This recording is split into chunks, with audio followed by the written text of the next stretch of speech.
How to Train Your Dragon, more like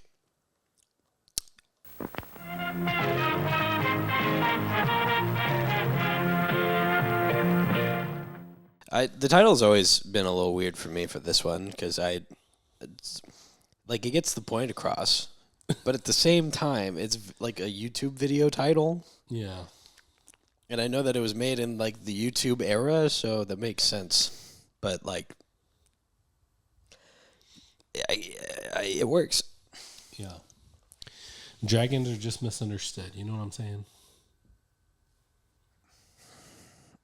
They're simple creatures. You attack them, they attack you back. You know what I'm saying?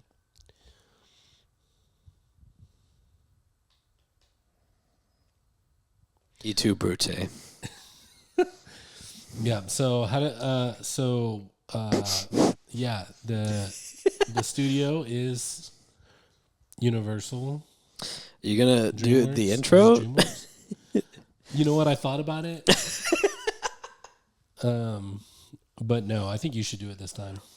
Welcome back, full-time movie fans, to another episode. This time we're doing How to Train Your Dragon, the 2025 live-action version. I'm your host, Michael, and this is my co-host, but also not lesser host, just co-host, Jarvis. And we're going to regale you a tale on the retellings of a classic 2010 movie, 2008, 2010-ish movie, How to Train Your Dragon. Yeah, I want to interject real quick. That's the first and last time I'm going to do the classic Asian peace pose ever. Yeah. Quite as. It's not happening again. No matter how much you beg in the comments, it's not happening. You just reminded me that I'm going to miss Josh when he's gone next week. He's going to Japan. Oh, yeah? Yeah. For a wedding. Not his. Oh, yeah. Yeah, that's why I lost all that weight. That is why he lost all that weight, actually, yeah. For the wedding, so. Not for mine. Jerk. Oh, I know, right? Dang, bro. You find out who your friends are when you get married, right? If they didn't lose 50 pounds for your wedding, do they really care about you at all? That's what I'm saying. How much weight did you lose for my wedding, Jarvis? Bro, I think we were still very early on and even just knowing each other. I was surprised that I got an invite. I was thankful. But I did get dressed up for you. It wouldn't have been a party without you. Oh, yeah. Did you still ever develop all those photos? Because I took some crazy photos on my camera. No, but knowing that, it makes me want to find it. So, yeah. We still have them. Yeah, you need to develop them because I was taking crazy photos all night, and I think it was fun. I think you're going to laugh, hopefully. They're going to come back. They're all going to be black. They're all just, it's too dark in the room. They're all just room. pictures of my crotch. No, I'm just kidding. I'm just kidding. They're random, bro. You took pictures of the empty bathroom, like a liminal space. Some of them are very obscured. You're just like, I don't even know what this is going to be a picture of. I like that. Yeah. I like that. Very Everybody always questioned it. People. Everybody questioned that decision, and I still maintain that having one professional photographer there is nice, but having like 10 people all that take the same picture from like 10 different angles is kind of cool. Yeah. I got some good ones, and I got some really candid ones from the Heroes Hideout crew at the table, and nobody was expecting it. That's good. That was the first time I ever set eyes on Hunter. Was there? He's a beautiful man, isn't he? Yeah, immediately was like, and a talented actor. Yeah. If nobody has the opportunity to go see him in his show anymore because all the tickets are sold out. Yeah, when we start, but he's still got like 3 weeks, 2 weeks. I don't know. When we start making movies, we're gonna put him in the movies for sure. I'm probably gonna have to beg him, but yeah. No, he's going to want the money. You heard it here first, Hunter. You're going to want the money. He's going to call me if he watches this episode. He's going to be like, hey, guys. What about this money? What are we talking about? How much money are we talking about? Yeah.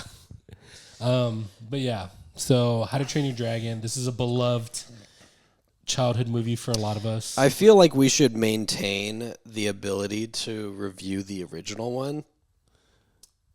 So, I don't know how I'm going to do the second part of this review, but I think we should leave our first impressions to our impressions of our expectations for the movie and if it fulfilled the expectations. I would rather do a review on the first impressions of your expectations That's what I want to do. Okay, so you. my And then you do mine. expectations. No, you do my expectations. Oh, I do okay. yours. Okay, you go first. No more. Stop! Stop putting your butthole on the Dude, she camera. aimed it directly. In the Why camera. are you like this? Yeah, it's a bad rule. You're not supposed to look directly into camera. Go. Ever. And this one just Get put extra love from drivers. You remember what I said last time?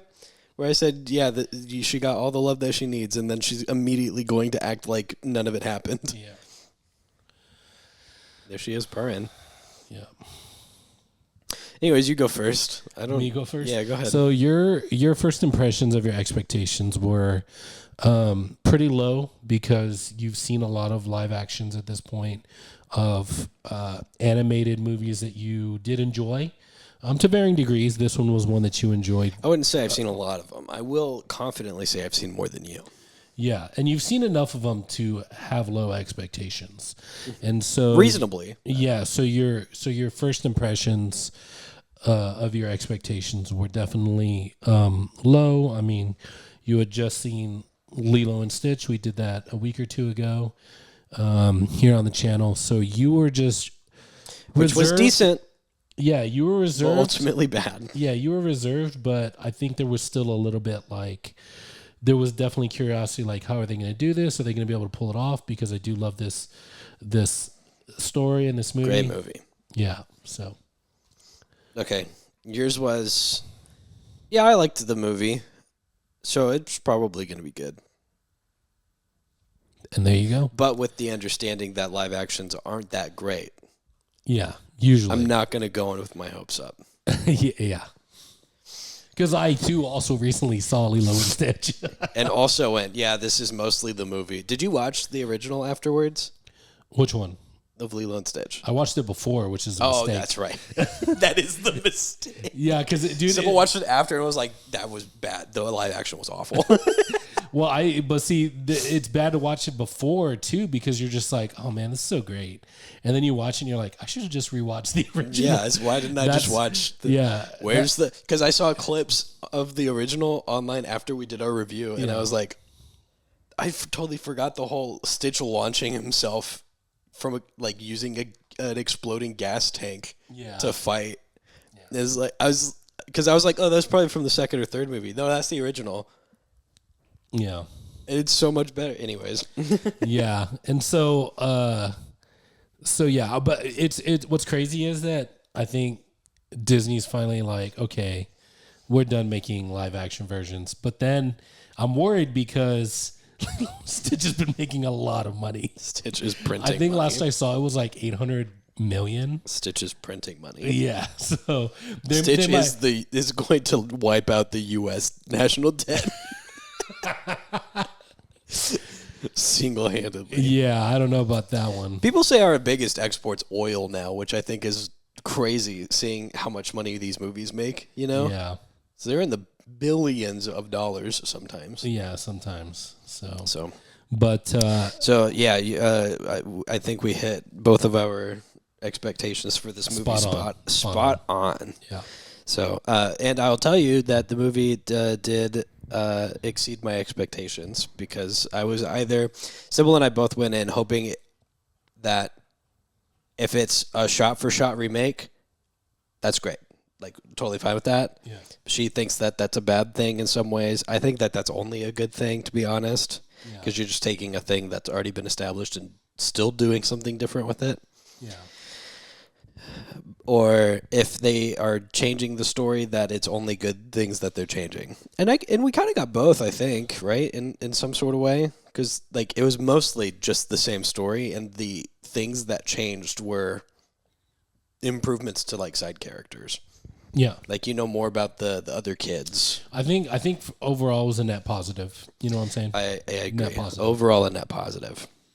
So let me go briefly through the things that changed from the original story instead of going through the whole story. How's that sound? Yeah. For this, so that we Also- maintain the rights to do the original. Yeah. Also, spoiler alert for those of you who have never seen the original, which sounds kind of crazy to me, but also, if you're interested in seeing this one, We don't do spoiler warnings very often. We hope that by So now spoiler warning. you just know that you're about to get spoiled if you're, Yeah. you know what I mean?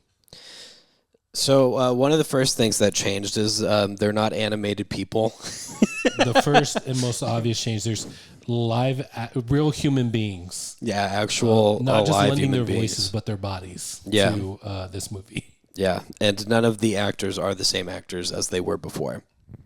And one of the actors is Gerard Butler, One of them is. which I learned after the fact, and Which, I went, you "Oh, know, that makes sense." That's but Gerard Butler. But that was one change that they made that I was just kind of like, I don't know if Gerard Butler was the right pick for Astrid. You know what I mean? Like It was a little It was a weird, little jarring. But by the end, I was real into it. By the end of it, his acting chops really won me over. Astrid's not a blonde anymore, which a lot of people are upset about. Yeah, but it's fine because she doesn't get any more personality, which we- I am upset about. But that's fine. That was a change you wanted that you didn't get. Yeah, I did not get more Astrid backstory. It was just the same Astrid. Yeah, except for her appearance, which again, we yeah, talked about brunette. this briefly. I really don't understand the importance of why people put so much importance on like a character's appearance if the character is essentially the same. Yeah, Like it's it's a fictional story with fictional characters. Like I said to you, it's cool if you can find an actor that looks similar, but I mean, that's such a thing that's not as important to me. You know what I mean? yeah, but I think she did great. I told you, if they're putting a wig on Gerard Butler, they can make it blonde. Yeah, exactly. I mean, I like Gerard Butler's Astrid better than the animated Up here. one. So Millie's returned again. Millie Mostly just to cuddle Jarvis. Millie was also in the running to play Astrid, but Gerard Butler. Yeah, she also got a call back for Toothless, Yeah. and they said she had too many teeth. Yeah. Millie can commit to that one. Oh, she yawned and I missed it. Oh, there you go. Look at those chops. Yeah. Uh, Chompers. She's got acting chompers, but not acting chops. yeah, it's okay. She's a behind the scenes girl anyway, except on podcasts where she really shines. Yeah, she usually doesn't like to be in front of the camera, but She makes an exception for Jarvis. How to Train Your Doggo. Yeah. How to Train Your Millie. How to Train Your Millie. How to Train Your Puppy. Another fun thing that they changed was I don't remember his actual name. It's Snot something. Yeah. He used to just kind of be an asshole, but he's an asshole whose dad doesn't like him. Yeah. And that's the extra background we got. Yeah. But he gets a sweet Now we moment. know why he's kind of Yeah, because he's kind of an asshole. But he gets a sweet moment at the end where his dad's like acknowledges him for and once. accepts him instead of just ignores him entirely. Yeah, because there was a pretty harsh line where he's like, "Don't talk to me in public." It was, yeah. It's very funny because he's his whole character is attention seeking. So he's Yeah. like, "Oh, Astrid, you only did this because you think that I'm hot because we're hot together." Yeah. And the other half of it's him going like, "Oh yeah, my dad's real proud of me. We like to hang out, right, Dad?" And his dad goes, "Don't speak to me in public." So it's very fun. One of the nerd How kids very got Viking more of nerd him. kid. Yeah, very Viking of him. It was Nick. to not have. It was Nick Frost who played the blacksmith this time, right? Is that who that was? Sure. To Google. How to Train Your Dragon. Oop, that's Man on Fire. Wrong one. Go and on that note, go check out Man on Fire as well. 'Cause Yeah, that it is was Nick Frost. Nick Frost was That'll be Gobber. going up next week. And the other one I was talking about is Snotlout. Mm. And Fish Legs, Rough Nut, and Tough Nut. Yeah. Nut twins. See, now those are some cool character names. Yeah, no one's going to be offended by any of those names. Yeah. And Hiccup, which I think we lost the line about why his name is Hiccup, but that's fine. Yeah. It's something for the original to have the very sad moment. Yeah. It was weird when there were romantic scenes with Hiccup and Gerard Butler's Astrid, though. Yeah, very odd moments for sure. I'm trying to see if there's any other fun things that I'm missing out from here.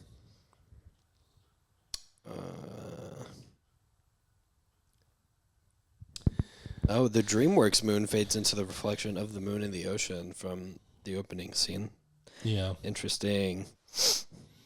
Oh, he actually, Dude, how much... Gerard Butler did play Hiccup's dad originally. Oh. I think he's one of the only ones. And this is the first official live-action adaptation of a DreamWorks movie. I think we can only hope for Shrek next. Dude, right? I was about to say that. You know what, guys? I would Put in actually. the comments if you think that the next live-action movie is going to be Shrek. I would fuck up a live-action Shrek. Oh, dude, it's so good with because Mike Myers is still alive. He can still play the character. Eddie Murphy's still. Yeah. You know what I mean? They can still have the whole cast. Cameron Diaz. I'm sure I'm missing some things. One of the other fun things that I noticed was the big bad dragon was massive. Yeah. I think it was like easily Bigger 2 or than 3 the times original. the size of the original. Yeah. Which hello? What do you see? Is it another live-action Oh, DreamWorks movie? Millie, do you see people subscribing to Full-Time Movie Fans while watching this episode? I agree. They should be doing that. Because of your cuteness. Hey, if you like cute dogs and you don't hate animals, then like and subscribe. If you do, don't. If you hate animals, turn yourself in. Oh man, what a I like how she looks like she's in a completely different, like she's being chroma keyed in on a green screen. Compared to the both of us, she's absorbing all of the light. Yeah, that's probably not a good strategy because I always hated when I felt like guilted into liking and subscribing. No, it works sometimes. It was always those Jesus posts like, oh, if you love Satan, then scroll past. Retweet if you love Jesus. Scroll past if you love Satan. Yeah. Yeah. That's what we're doing here. All right, let's go into my favorite game. You ready? Wait, let's do this at the end. We usually do it at the end. I thought we were doing a fast one. Oh yeah, but we. Do you still want me to gotta go actually? through the plot. Let's go through the plot. Okay, here. I'll do this. We could do the prediction starting off. I'm just gonna straight up read it all the way through. You ready? Oh my goodness. I'll interject as usual. In the village This of is the Berk, plot. there lives a bunch of Vikings. One of the Vikings is a 15-year-old named Hiccup, the son of the village chieftain named Stoic. Unfortunately, Hiccup is deemed not strong enough to fight off the dragons that have been attacking the village. Instead of fighting, Hiccup creates machinery under the mentorship of the town blacksmith, Gobber. In the middle of a dragon raid, this is all on IMDb, by the way, just so you can... Yeah. In the middle of a dragon raid, Hiccup uses a device that he made called the Bolus Launcher to shoot down an extremely rare dragon. Unfortunately, no one believes that it was Hiccup who shot it down, so Hiccup heads to the forest and hopes to kill it, but he cannot bring himself to do so. The dragon pins Hiccup down, but decides to spare Hiccup's life. Upon leaving on a quest to destroy the dragon's nest, Hiccup's father, Stoic, puts his son into a dragon fighting class with Fish Legs, Snotlout, Roughnut, Toughnut, and Astrid, the last of whom Hiccup grown smitten with. That's the word they used. Unfortunately, Hiccup does not succeed in the course and returns to the forest to find his dragon, which is unable to fly due to Hiccup's bolus tearing half its tail fin. Hiccup affectionately names the dragon Toothless after its retractable teeth, and the pair grow really close. Hiccup then designs a saddle and an artificial tail fin, allowing Toothless to fly once again, this time with Hiccup on his back. Toothless teaches Hiccup how to subdue all of the other dragons, much to his class's amazement. Unfortunately for Hiccup, Astrid becomes envious of the attention Hiccup is receiving. Stoic and his army returns home having failed to kill a dragon and gets Hiccup to go out and kill one himself to pass the final exam. Which is not exactly how that worked, but sure. Upon learning this, he and Toothless attempt to flee, but Astrid spots the dragon and Hiccup takes her on a flight with him on Toothless to prove that he is a friendly dragon. That's the magic carpet ride. That's the magic carpet part ride. of the movie. Yeah, and it works. Hero takes out the love interest on a magic dragon ride. And I will say that Astrid was not very into Hiccup at all until that magic dragon ride. And I did lean over to my wife and I said, I would usually say that this is unrealistic. Yeah. But bitches do love dragons. Man, it's and you know what? The expectations for dating are so much harder for men these days. Like, you've got to have you have to have a dragon. Yeah, you've got to have a dragon. I'm always worried that some moderately unattractive dude is going to show up with a dragon and steal my wife. Yeah. I'm always worried about it. Yeah. Anyways, mid-flight, Toothless becomes hypnotized by a bigger red death dragon, calling all the I like the bigger red death dragon is what they call it. I like that. Calling all the smaller ones to go and feed it so they can avoid being eaten. Hit by the realization that the dragons are coming to attack Burke. Astrid wishes to return home and warn them, but Hiccup decides against it for the sake of keeping Toothless safe. That's not what's happening. That's not. The dragons aren't coming to attack Burke. They wanted to come back to be like, oh, it's because of the big dragon. All of the dragons are coming to steal and kill. Yeah, because they have to pay penance. Yeah, it wasn't the dragons are now evil and are all coming to attack them. Come on, whoever wrote the synopsis. Because the big dragon is kind of the main bad guy. Because he eats the dragons as well. Yeah. Anyways, Astrid tells Hiccup that he spared Toothless out of compassion. Astrid tells Hiccup that? No, I scrolled. For his final exam, Hiccup must fight against a captured monstrous dragon. Oh, switch. And he tries to subdue it in a bid to prove that the dragons can be friendly, but to no avail. Seeing Hiccup... Well, he starts doing it, and then his dad... And here's the real secret, guys. Gerard Butler actually plays his dad, Stoic. Not Astrid. But so this is the big reveal. Yeah, so his dad actually gets pretty upset that he's about to show that dragons aren't the enemies, and he's not having any of it. Yes, and seeing Hiccup in danger, Toothless comes to save Hiccup, but gets captured in the process. Frustrated at his son, Stoic pushes Hiccup by disowning him for befriending a dragon in the middle of the confrontation, and Hiccup unintentionally reveals that Toothless knows the whereabouts of the dragon nest. Stoic heads for the nest, with Toothless leading the way. Let me stop you here. I do want to ask you a question. How did you feel about Hiccup trying to protect Toothless, that whole scene? I thought it was fine. I was very irritated. I did not think that he fought hard enough to try to protect Toothless. Like he is kind of a wimp. Yeah, there was some. Yeah, but still, like Toothless right there. Everybody's jumping on him. I would have been like trying to punch people off him. Like, hey, leave him alone. Or stood in front of him, in front of his dad, like getting in front. Like, no, this is my friend. You know what I mean? But he didn't even say that. I don't even think he even said, like, this is my friend. Stop it. Did that happen in the original? I do not remember. So if you ask me, Hiccup was not the Christopher Walken type of friend from Man on Fire. You are correct. He could have been better. Yeah. He's the guy that saw you calling at 3 a.m. and snoozed it once and hoped you didn't call back. And then sat on a cliffside going, I should have just killed myself when I had the chance. So Stoic heads for the nest with Toothless. Astrid tells Hiccup that he spared Toothless out of compassion, causing him to realize he's not weak, ultimately reigniting his courage. Hiccup then trains the rest of the teens on how to how to train their own dragons, if you will, and head out to the nest after Stoic and the troops. Stoic and the Vikings arrive at the nest to wake the Red Death. I hope that's actually what it's called.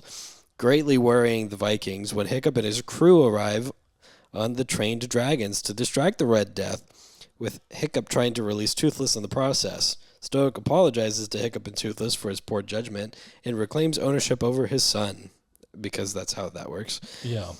In a fiercely fought battle, Toothless and Hiccup managed to destroy the Red Death's wing, causing it to come crashing down to the ground with an explosion, which it did explode. Narrowly escaping the explosion, Hiccup is flung off Toothless, but is saved by his dragon companion, only to lose his left foot. A while later, Hiccup wakes back in Burke and discovers dragons roaming the village. Gobber announces that he has created a new prosthetic for Hiccup and Toothless, and Hiccup is now widely admired by everyone in the village, and then Astrid leans in to kiss him, and Burke becomes a town where humans and dragons can work side by side in perfect harmony. I could have said it better myself. And the nerd got the girl. And the dragon. Well, he got the girl because of the dragon. It was mostly the dragon. Yeah. But ultimately his compassion of the dragon. Yeah, and that dragon ride. I think that helped out a lot. Millie, would you ride a dragon if given the opportunity? I think that's a no from her. Yeah, I don't think she's a dragon riding type. I don't either. So, okay. Well, we're like a little past. No, it's still opening weekend for it, isn't it? So we're not going to have numbers. Oh, we do have some numbers. We'll There's take it. some numbers. How much did it cost to make, Jarvis? $150 million. $150 million. I think that's the first time I've ever been Like on point. 100% spot on. Yeah. How much do you think it's made so far in this opening weekend? U.S. only. U.S. and Canada. I want to say it's probably made like at least 75 to 80 mil. 83 mil. Godly. What, that's so what has good. it made worldwide so far? I want to say it's probably made 145. 197. Ooh. Two for I think three. that's the biggest- Two yeah, for it's three. pretty bad. Almost exact. I'll take it. Ain't bad. In fact, I'm gonna look because I think I saw it before, but I'm gonna look just to be sure. And of course, I can't find the original under here because why wouldn't I be able to find just the original one? I'm gonna see how much the original one cost to make because I remember looking at it and I think it was like the same number. Yeah, while you're looking that up, I mean, overall, like the movie, I felt like was very good. Oh. Like all the satisfying parts that you love in the original, you get in this one as well. Like, Isn't it crazy to know that the original was more expensive? wow, 165 million, wow. and made a measly $494 million in the box office. I think that's still a win for them. It's a massive win. Yeah, It's very likely they're going to make more this time around, though. yeah. I would dare say, I if mean, I may be so bold. I feel like they're for sure going to be making the sequels as well. You know what I mean? Yeah. I feel like it's going to do well enough. They're like, yeah, we need to do the second one. I think that they might. Yeah. At least, because I know there's 3 of them, right? Mm-hmm. So, Do you want to know the fun thing that I learned in my search for why this movie exists? No, actually, I'm okay. I think I'm good with not knowing that. You keep All that. right. You can keep that so secret. Thanks for watching. Share and it. I No, hope you this share it with them, but I'm not really interested in the. But Okay. share it with our So- full-time MFers. What's up, full-time MFers? I have to keep watching, but the lighting outside has really hampered my ability to make this look nice. But the director, whose name I'm going to pull up right here so I can make sure I don't... Dean DeBlois is the original writer and director for How to Train Your Dragon, the original version. And he is also the writer and director for this movie as well. He also is an executive producer, which for the uninformed means that he... Oh, sorry, Jarvis isn't listening. Oh yeah. He- This is not interesting to me at all. Which means he also funded the movie, partially. Some of the money that went into making the movie came from him. Now, what this means for everybody is this is the first time that we've had a live-action remake made by the person who made the originals. And the thing that I think is going to get Jarvis to pay attention is that Dean DeBlois, I hope I'm saying it right, is also the original writer-director for Lilo and Stitch. All the way from 2002. Interesting. Right? That did perk up my ears a little bit. And Disney did not call him to remake any part of the live action Lilo and Stitch. Uh-oh. Which is why, in response, when he heard that they were making a live action Lilo and Stitch, he went, well, then I'm just going to remake How to Train Your Dragon. So that's why we have in the box office 2 Dean DeBlois originals that are now fighting against each other so that he can make a point. And I dare say he's going to win. Yeah, there's no way that he doesn't come out ahead. Yeah. I don't think that, and this is the part that's going to suck. This is going to make you feel bad. I don't think, and I'll look this up later, I don't think that he makes any money off of the new live-action Lilo and Stitch, even though it was his idea originally. Golly, dude. Greedy Disney. But alternatively, he's definitely making money off of the new How to Train Your Dragon. Yeah, you know what? Which was unquestionably better than Lilo and Stitch was. But I've got a feeling it's not going to make as much as Lilo and Stitch is at the box office. I don't know. Lilo and Stitch has had a couple of weeks now. And if you look back, full-time movie fans, on when we did the episode and how much money it's made so far, you might be able to see whether or not it's doing better or worse at this point. Because we did an opening weekend for Lilo and Stitch, right? Yes, I think so. Yeah, so take that for what you will. I think that's very interesting and very fun. I'm worried that the amount of money that Lilo and Stitch is making is going to convince Disney to make more live action stuff. I think that the route should be let the original people make the new ones. At least have a hand in it, like a heavier hand in it. Yeah. Than letting somebody. The thing that I hate about, if I may, Please, by all means. the thing that I hate about people taking intellectual property and adding onto it or remaking it is that most of the time it feels like the person gets in the way of the story. You know what I mean? Yeah. It feels more like the person is trying so hard to make the thing theirs that it takes the charm and the story that we all love and want more of away from it so that that person can go, but this is my version. You know, the Star Wars movies were all George Lucas until J.J. Abrams came in and said, I want to make my version. And went, fuck the story, fuck whatever it was before. I'm going to take this and run with it the way I want to. Yeah. Despite the characters, even if they're the ones he made, despite the way the original characters were, so that he can put his mark on it and hopefully claim that it's better. And guess what? Vast majority of the time, and listen to this part, guys, listen to this part. Vast majority of the times, you're wrong. Vast majority. And by vast majority, I mean, like, sure, it might make enough money to be a success in the box office. But are people really sitting there going, oh my God, this one's so much better than the original? Never. Yeah. I don't think I've ever heard that. Never. There's never been a sequel or a remake that people have gone, oh my God, this one's so much better than the original. To the exception of, are you ready for this? I'm ready. Old movies from like the 40s being remade Yeah. to like movies from like the 80s or 90s, 2000s. Yeah. And that's not because they're live action remakes. It's because they're taking a story that might have had a few $100,000 worth of time and attention thrown into and putting a lot more time and attention into it. Yeah. And we'll call that the 5% that works. Yeah. Let's do that. The 5%.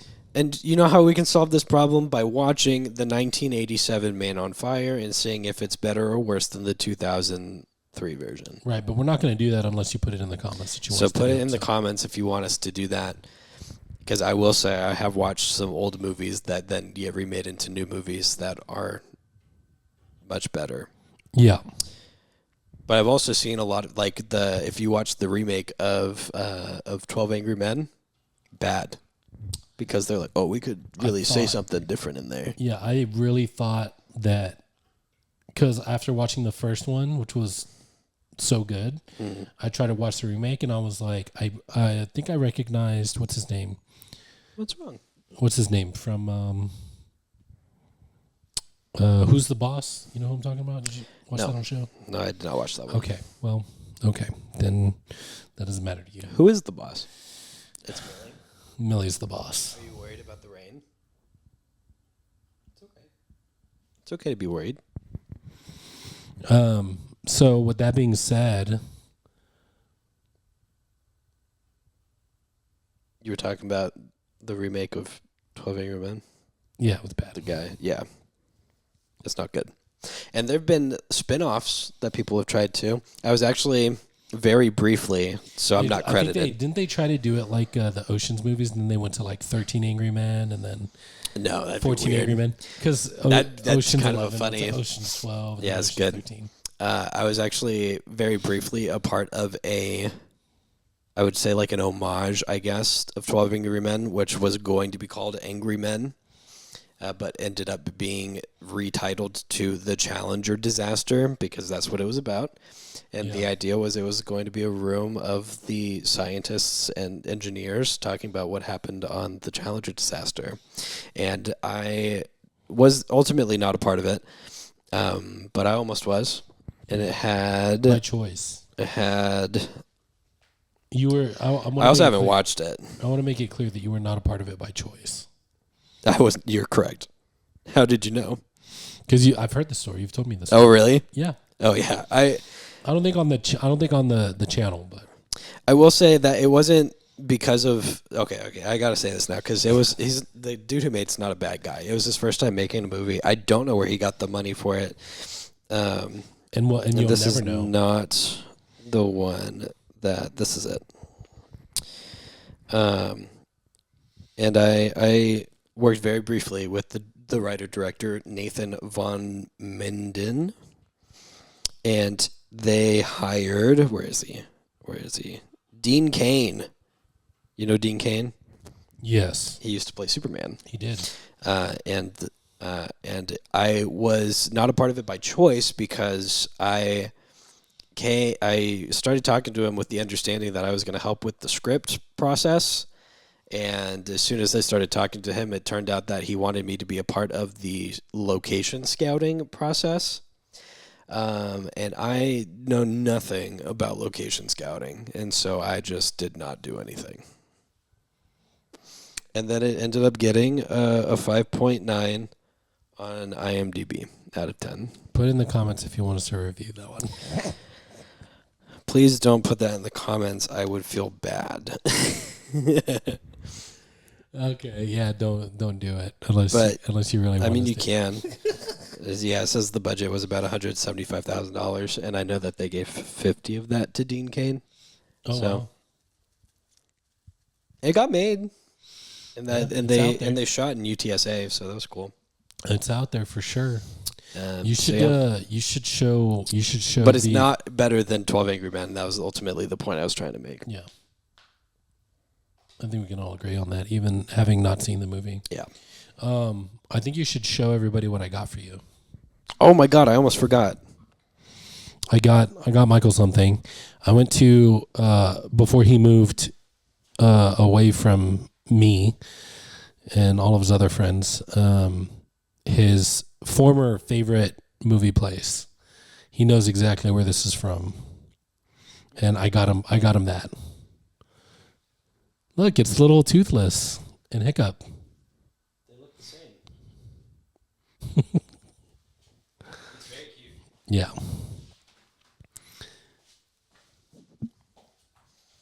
Okay, well, I would say go watch it in theaters. Yeah. Watch It's it in it's a theaters. good time. Yeah, watch it in Maybe theaters. in 3D. I didn't watch it in 3D. I don't No, think you wouldn't watched do it in that. 3D. Most people don't like it. It gives you headaches.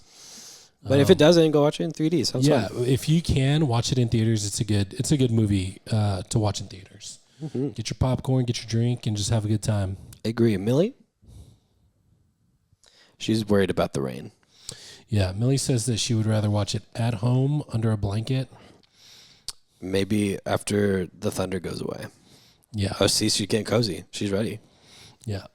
So, Get us out of here, Jarvis. oh man, guys, thanks for hanging out.